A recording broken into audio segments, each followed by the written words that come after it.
25 वर्ण का उच्चारण पढ़े थे। कितना वर्ण का? 25 वर्ण का नहीं। और उसमें एक ट्रिक था। क्या था बुआ? केटीएम 2। क्या नाम था? पहले क्या था?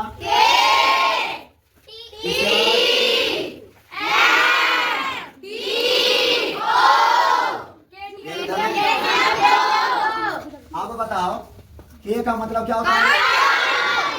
कंठ होता है। क्या होता है? टी का मतलब तालु। क्या होता है बुआ? और यम का मतलब मुर्दा होता है। नहीं, मुर्दा नहीं होता है वो। और डी का मतलब दंत है। निर्सुका इधर ध्यान दो। डी का मतलब क्या होता है? दंत। ओष्ठ क्या होता है? ओष्ठ। यही था ना? याद है सबका? सबसे पहले कंठ का उच्चारण जो होता है कौन वर्ग का? का वर्ग का। कौन वर्ग? का। और तुम सब जानती है और जानता है का वर्ग में कितने वर्ण? 5 वर्ण। नहीं रे ना? इसके बाद क्या है था बुआ? चा वर्ग। कौन वर्ग? इसके बाद कौन वर्ग? ता वर्ग। इसके बाद ता वर्ग। इसके बाद पा वर्ग। जब एक वर्ग में 5 वर्ण तो 5 वर्ग में कितने? अब क्वेश्चन तुमसे करेगा कि आप बताइए खा का उच्चारण स्थान का क्या होगा? कंठ होगा ना? बता देगा।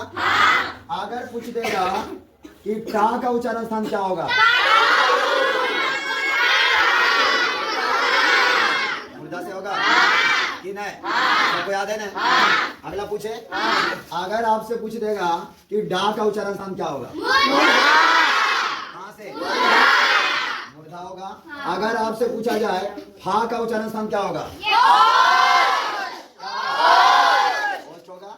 क्या होगा? ओष्ठ होगा। अगर पूछा जाए पा का उच्चारण स्थान क्या होगा?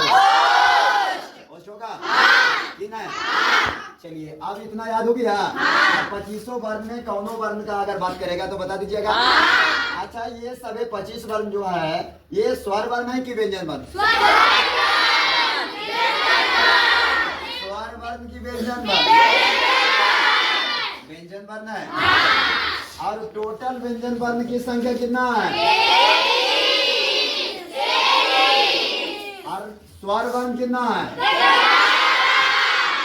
और कुल वर्ण कितना है? कितना है रे? यहाँ तक कोई दिक्कत नहीं? प्रॉब्लम नहीं?